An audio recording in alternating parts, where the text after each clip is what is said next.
Qu'est-ce qui va avoir le plus d'importance sur notre vie, sur ce que l'on vit dans notre existence jour après jour? D'après toi, c'est quoi? Est-ce que c'est l'endroit où tu es né? Est-ce que c'est ton corps? Est-ce que c'est ton environnement social? Non, c'est pas ça. C'est pas ça. Ce qui a le plus d'influence sur la vie que tu mènes aujourd'hui, maintenant, et que tu vas mener ensuite, ce sont tes pensées. Les pensées que tu as jour après jour façonnent ta réalité. Moi, j'aime bien le représenter un peu comme des stalactites, des stalagmites, tu sais, les gouttes d'eau, des gouttes d'eau calcaire, petit à petit, façonnent des grottes entières. Tes pensées, c'est pareil. Jour après jour, les pensées que tu répètes finissent par s'incarner, se matérialiser dans la matière. C'est-à-dire que si tu dis toujours « je vais jamais y arriver », quoi que tu entreprennes, je vais jamais y arriver, tu n'y arriveras jamais.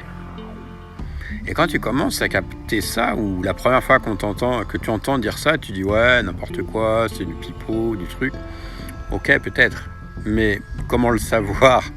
Observe des gens autour de toi. Observe par exemple quelqu'un qui a énormément de succès, alors que ce soit du succès amoureux, du succès financier, du succès, peu importe.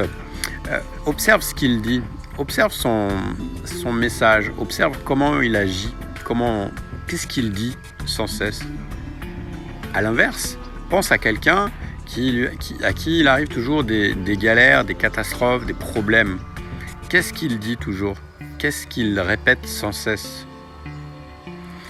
Et alors pour l'instant, peut-être que tu as personne en tête, mais quand tu vas commencer à te rendre compte de ça, tu vas te dire, tiens, mais c'est marrant, c'est vrai que celui-là, il est toujours comme ça, il est toujours de cette manière-là, il arrive à ça, et l'autre il est toujours comme ça, il est toujours de cette manière-là, et il arrive à ceci. C'est quand même bizarre, ça devrait éveiller ton attention. Et quand tu commences à t'intéresser à ça, eh bien, tout commence à changer. Je ne dis pas que c'est instantané. Alors après, évidemment, si tu dis que ça va prendre énormément de temps pour que tu arrives à changer tout ça, d'après toi, qu'est-ce qui va se passer? Et ce qui est aussi étonnant, c'est qu'on trouve ce message-là, il est dit de plein de manières différentes, dans plein de traditions différentes. Par exemple, si tu as entendu parler de l'attraction, de la loi de l'attraction, c'est quelque chose qui ressemble à ça. Mais on l'a aussi dans la Bible, où quand on dit, si tu veux accomplir un miracle, crois qu'il est déjà fait. C'est-à-dire que tu n'es pas en train de dire, je ne vais jamais y arriver, ça ne va jamais se produire. Ok ? Abonne-toi pour plus de vidéos, pour développer ta conscience et améliorer ta vie.